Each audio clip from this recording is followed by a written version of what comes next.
Olá você, bem-vinda e bem-vindo ao podcast Mundo Enneagrama. Este é o nosso episódio de número 87, publicado em 5 de junho de 2025. Eu sou Urânio Paz, sócio fundador da Chestnut Pies Enneagram Academy, a CP Enneagram, nossa academia de Enneagrama. E hoje, continuando a nossa série sobre casos e lições aprendidas, vamos falar sobre o tipo 1 do Enneagrama, também às vezes conhecido como perfeccionista, mas a gente vai aqui buscar abordar muito mais as questões interiores, mais profundas do tipo 1, mas também com alguma diversão falando de casos. E eu tenho o enorme prazer de falar aqui, contar com a minha entrevistada de hoje, uma pessoa que eu gosto muito, que é a Laís Farhat, e que é, primeiro de tudo, mãe da Alice, que tem 6 anos de idade hoje, e também uma executiva que sempre trabalhou, né, na área de vendas, na área comercial, e fez toda a carreira e continua fazendo no mundo corporativo, mas que se interessou muito por autodesenvolvimento e Enneagrama, sobretudo para uso pessoal, não só aplicado com as equipes que ela gerencia. E, mais uma vez, um prazer. Obrigado, Laís. Imagina, eu que agradeço, o prazer é todo meu. Sabe que o Enneagrama para mim tem um papel especial na minha vida. Que bom, eu sei. E, enfim, quero dizer aqui que a Laís é uma tipo 1 autopreservação, com o instinto sexual segundo, né, e o social último, né? Social reprimido. Isso. Legal. E talvez aqui a gente ouça alguns exemplos e casos que tenham um pouco mais a ver com esse subtipo, mas eu vou comentando no decorrer da conversa. Laís, eu queria que você começasse. O que você pensou aí em compartilhar conosco sobre casos? E tem um monte de lições aprendidas já também. Tenho. Bem, Urânia, assim, eu sou uma típica um, né? Assim, para começar, o dia que eu li o Enneagrama, assim, não tinha nada que houvesse dúvida, foi super certeiro. Mas acho que o que realmente fez a diferença para mim foi a possibilidade de o que eu faço com isso agora, né? Então, mais do que ficar lá ruminando as minhas características, como é tão, né, tão particular da minha personalidade, é legal, de uma forma também bastante pragmática, o que eu faço com isso e como eu caminho, né, pro desenvolvimento. Então, acho que esse foi o grande ahá que eu tive com esse formato. E aí, desde as primeiras sessões, desde as primeiras conversas sobre isso, havia essa intenção muito clara de como eu caminho mais para o tipo 7, né? Que passa muito por me divertir mais, por me permitir mais, por tirar um pouco essa minha rigidez, né? Então acho que na minha jornada aqui, né, como essa autêntica, acho que eu tive esse momento de caminhar bastante na seta nesse sentido. A gente ainda vai falar sobre isso, né? Acho que o 4 segue sendo um desafio importante para mim. Algumas coisas do perfil do 4 ainda chegarei lá, mas já com alguns passos bem concretos nesse sentido. E já começo com um dos aprendizados, né? Que os passos também podem ser pequenos, porque a gente quer fazer tudo de uma vez. E às vezes essas pequenas decisões e pequenas conversas com a gente mesmo acaba sendo bem poderoso também, vai construindo esse caminho de desenvolvimento. Já começamos bem aqui. Eu queria só fazer uns comentários, né? Que quando a Laís cita os pontos 7 e 4, essas são as duas flechas do 1, e nós temos episódios anteriores falando disso, e elas são os maiores recursos de crescimento ou de desenvolvimento para quem é do tipo 1. E eu sou testemunha, né, Laís, que você desde a primeira conversa, já teve esse interesse, essa pegada em sair da caixinha, né? O Enneagrama é muito mais para quem descobre a caixinha onde se colocou e quer sair dela, né? Não, às vezes as pessoas se preocupam falando, né, o Enneagrama quer nos colocar em caixinhas, mas é o oposto, né? E aí se divertir mais, ter mais prazer, ser mais livre, né? isso tudo realmente tende a ser muito importante para um tipo 1, porque ele tende a controlar muito isso, né? Controlar os impulsos, controlar o acesso a coisas como diversão, por exemplo. Não sei se você pode nos contar como era antes, algum caso, ou a dinâmica disso.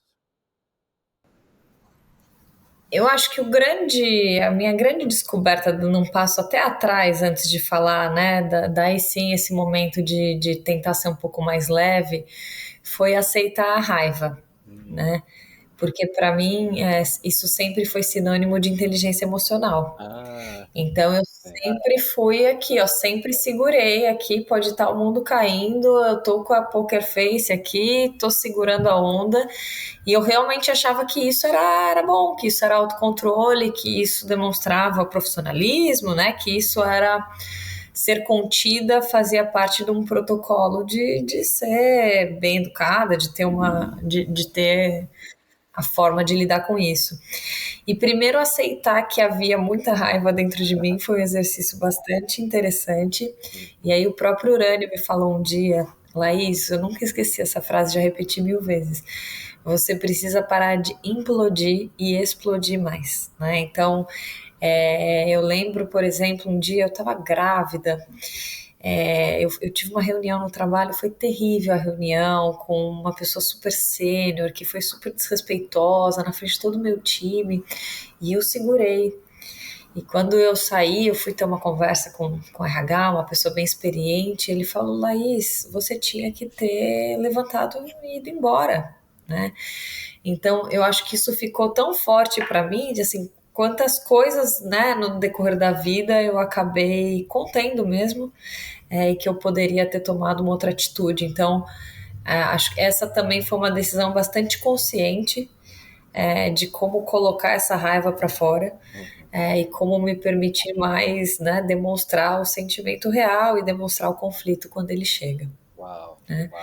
Então, esse foi o primeiro passo. Não sei se você quer comentar, porque aí vai para esse caminho de como achar leveza dentro dessa história. Vou fazer um comentário rápido, não perde o que você vai falar, porque está muito rico já. O comentário é que o autopreservação dos 3 subtipos é o que mais contém a raiva e o sexual é o que mais coloca para fora, embora ainda a grande parte da raiva fique dentro, né? E é difícil, às vezes, para qualquer tipo 1, admitir que o que se passa internamente é raiva. Ele sente mais como um desconforto, como ficar um pouco contrariado, né? Porque ter raiva na nossa sociedade é visto como algo imperfeito, né? E um busca ser perfeito. Só que a raiva não é ruim em si, né? E ela é uma emoção necessária quando a gente sabe canalizá-la. Mas conta aí, como é que foi a sequência dessa história? Esse foi o achado, né? Começou por aí a reflexão que me tocou mesmo, de falar, caramba, é verdade, e eu literalmente sinto na barriga, assim, eu sinto, né, pegando fogo, assim, dentro de mim. E aí eu tava num momento de vida, assim, muito, de muitas mudanças naturalmente, eu tinha me divorciado, eu mudei de casa, eu mudei de empresa, foi tudo junto, né? E foi também intencional. Foi um primeiro momento de quer saber? Eu vou sair do controle de forma intencional. Então, eu resolvi fazer tudo de uma vez. Foi uma virada, né? Porque também tem um pragmatismo aí na minha forma. Uhum. Então, também na hora que decido, né? Eu Aham. brinco que às vezes eu prefiro ter a notícia ruim do que ter a incerteza, Uhum. né? Uhum. A incerteza ela me deixa incomodada, mas também na hora que decido, na hora que é não, na hora que é sim, aí eu passo, né, com força adiante. Então, foi um momento de muita mudança na minha vida pessoal e profissional. E eu decidi experimentar coisas novas. Então, eu não fui uma adolescente vida louca, que viajei muito, que tive milhões de turmas, né? Eu sempre fui bastante contida nesse sentido. Sim. E aí eu comecei a fazer intencionalmente esse movimento das viagens, de eu decidir o que pintar, eu vou aproveitar, não vou perder a chance de experimentar. Uhum. E foi uma jornada bonita, assim, eu fiz grandes amigos, foi uma experiência bem gostosa, né, que eu me permiti. Tem muito a ver com permitir-se, né? Não se controlar muito. O autocontrole é muito forte para um, né? E você se jogou assim, fez depois, né? E isso é mesmo a vivência, né? Que é muito importante, mas sempre rola uma negociação interna para quem é um, que não entrar no mecanismo de defesa que a gente chama de formação reativa, que é assim, eu não posso, não devo, isso está errado, ou tenho que cumprir o dever antes do lazer, né? Como é que foi isso para você, essa negociação? Foram esses exercícios como um trato, né? Então, um também é muito bom para estabelecer meta para si mesmo, né? Então, foi um combinado de que eu faria sem a autocrítica, ou não é nem a autocrítica nesse caso. Às vezes eu tinha culpa. Às vezes eu falava assim, nossa, eu vou, seja lá, né? Vou dar um exemplo para ilustrar, nossa, eu vou gastar essa grana com essa viagem, mas e se no futuro isso fizer falta, né? Porque eu também sou autopreservação. E aí a gente acaba com essa dificuldade de aceitar quando as coisas vão bem, né? Então, que momento é esse que a gente para e fala, mas pera, mas tá tudo bem, as coisas estão sob controle, a vida tá fluindo, eu não preciso ficar sempre no medo, né? Eu vivo muito o futuro. É impressionante a dificuldade que eu tenho de viver o presente, porque o passado eu rumino, eu fico pensando que eu poderia ter feito melhor, como é que foi aquela reação, e o futuro é sempre uma isca para o dia que eu vou fazer a próxima tatuagem, e aí eu vivo aquilo, e aí eu fico naquilo. Então, tendo consciência de tudo isso, acho que foi uma reflexão mesmo de qual que é o momento de parar e falar, tá tudo bem hoje, eu posso fazer isso hoje sem me preocupar com o que vem pela frente. Então, comecei a fazer isso como foi uma decisão. Eu falei, o que pintar, por exemplo, viagem era uma, o que vier de viagem, eu vou. E aí eu fiz viagem assim, com um grupo de amigo novo, com um grupo de amigo antigo, viagem de última hora, viagem planejada, e foi super, super bacana, né? Então esse foi um exemplo do ser mais leve, né? Tem um outro exemplo que eu brinco, foi uma provocação que uma pessoa que eu gosto muito me fez também, chamado Urânio Paz. Ele dizia assim para mim, Laís, toda vez que você tiver culpa de alguma coisa, eu vou gastar esse dinheiro, vai lá e compra 3 vezes a coisa, né? Assim, ridiculariza essa persona que fica te cutucando, né? Então, era isso mesmo, de que momentos vem aquela autocobrança, vem aquela crítica, aquela preocupação, e de falar assim, não, peraí, agora não. Deixa por um momento eu não pensar no futuro e eu fazer o que eu tô afim agora. E deu certo. Então foram esses pequenos passos que foram construindo muitos exemplos concretos, sabe? Uau! E se você não faz isso, ou no passado, como que era esse crítico interno, essa voz, assim, esse serzinho que surge no ombro e fica falando no ouvido, assim, como que era? Não, só para deixar claro, esse ser ele não foi aniquilado. Eu estou em processo, né? Sim. Mas acho que essa é a grande dor, na verdade, do um, né? Porque é o chicotinho o tempo inteiro, né? Do que eu poderia ter feito melhor, como que eu vou fazer diferente, que assim, é o tempo inteiro. Então, ainda é uma negociação, mas eu acho que a conclusão que eu tive foi olhar para trás e ver quantos exemplos de ansiedade absoluta eu tive que não deram em nada. Sim. Então, eu lembro eu me preparando para uma reunião que era super importante, eu sem dormir, eu pensando. Nananana.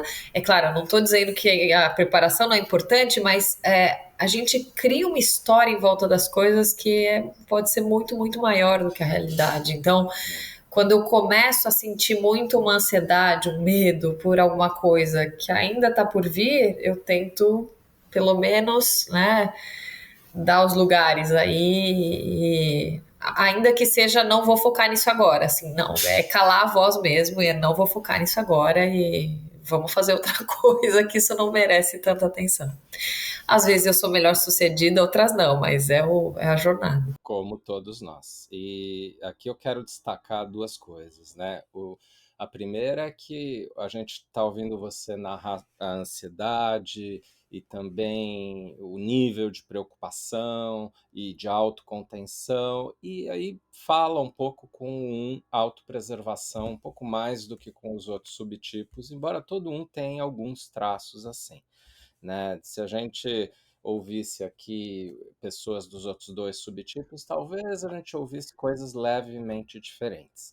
Mas o que mais me impressiona, Laís, é que acho que você compreendeu e praticou desde o início, ainda pratica, essa coisa de entender, né, que o caminho de desenvolvimento do um não é tentar fazer as coisas melhor, ou se autocontrolar mais para não ser tão perfeita, porque, sinceramente, eu vejo a maior parte das pessoas do tipo 1 caindo nessa cilada. Agora eu descobri que eu sou muito crítico, então eu vou me forçar a não ser crítico. Agora eu descobri que eu não tenho lazer, então eu vou me forçar a ter lazer, inclusive só programado, assim, estressante.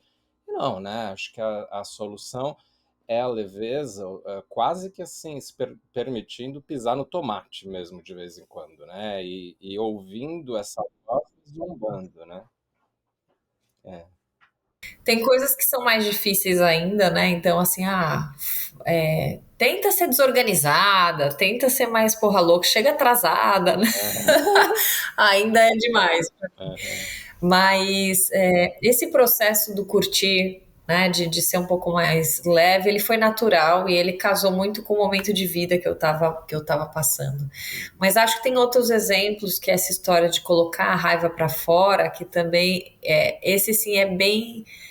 Em algum momento eu também tive essa conversa comigo mesma de não foi uma negociação, foi um para mim chega. Foi assim, chega, agora eu vou ser eu mesma. Foi muito mais um assumir do que um negociar, sabe?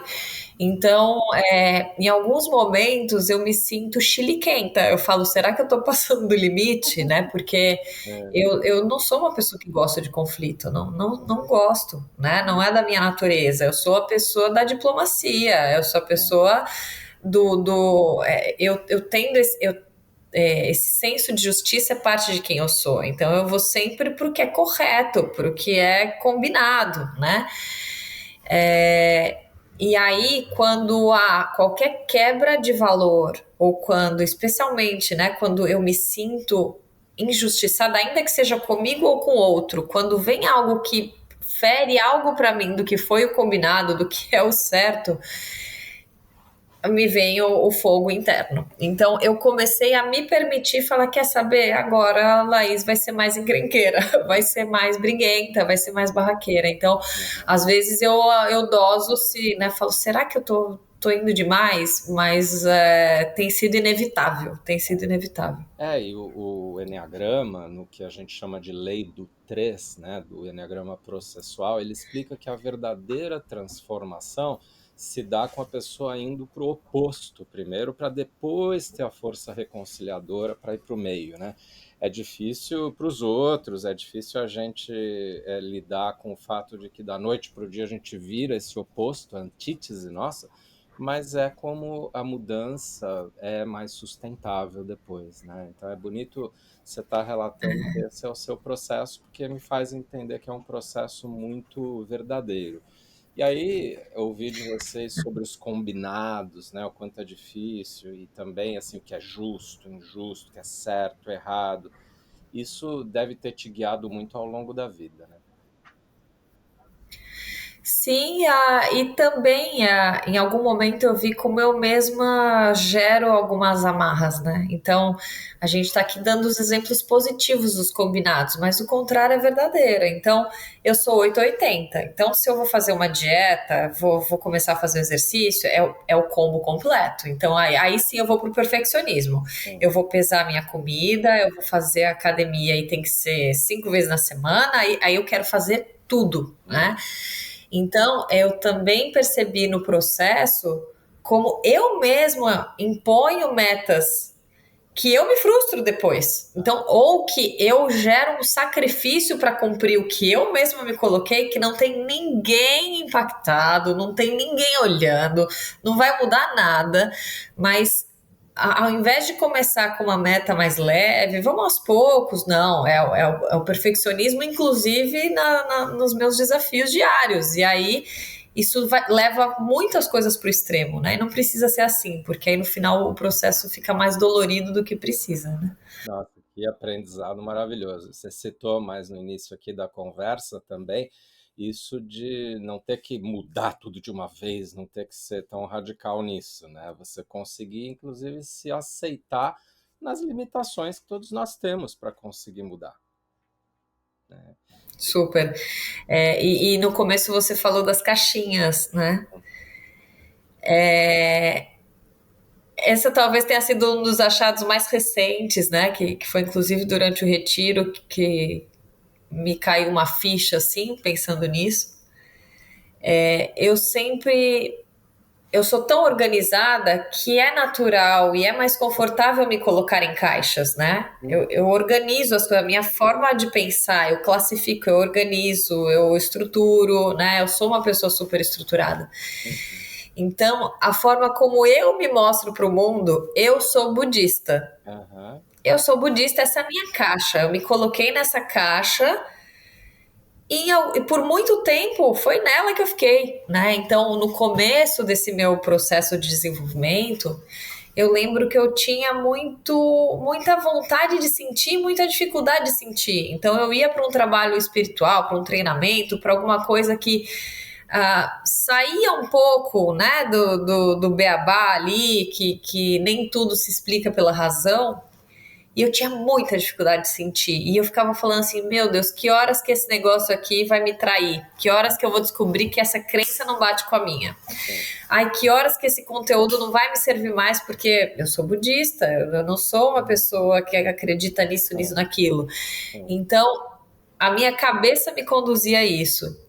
E a beleza é que o processo vai acontecendo, né? Então, os momentos mais potentes para mim foram quando eu perdi o controle sem saber, né? Eu me deixei, eu tava assim de coração aberto, eu tava lá de corpo e alma, mas quando eu me permiti viver coisas novas. Então, isso tem aberto um caminho para mim, porque esse exemplo do budismo, ele é real e ele é sincero, assim, por que eu me coloco nessa caixa? Tá tudo bem, a gente pode abraçar mais coisas, né? Não precisa ser tudo tão rígido. Então, esse tem sido também um caminho agora até espiritual que eu tenho estudado mais. Não se trata, entende, mas Laís, você vai mudar a religião, não é sobre religião, não é sobre nada disso, é sobre ampliar, é sobre crescer, é sobre sair das caixas que a gente mesmo se coloca. Então, esse tem sido um exercício bem intenso e bem profundo e bonito. Isso sem dúvida é lindo e é quebrar uma linearidade, né? Um lado cartesiano, assim, que eu diria que nem é só do 1, acho que é dos tipos instintivos, o 891, que acreditam que tem só uma maneira certa e tem que seguir mais os padrões, né? E para o 1 é especialmente difícil, na verdade, né? E você tem feito isso de um jeito muito corajoso e avançado. Então, muita leveza para você, para todos os tipos 1s que nos ouvem. E eu quero agradecer a quem nos ouve também pelo seu prestígio ao podcast Mundo Enneagrama. Ainda temos vários tipos pela frente aqui nessa nossa série sobre casos e lições aprendidas. E um obrigado ainda mais especial para os membros da CP Online, nossa plataforma de conteúdos, e para os alunos dos nossos retiros e workshops, dispostos a fazer um trabalho de transformação bem verdadeiro e profundo. O Mundo Enneagrama é um podcast para quem quer se desenvolver de verdade e se conhecer a sério. Um podcast quinzenal. Eu sou Urânio Paz e até o próximo episódio do nosso Mundo Enneagrama.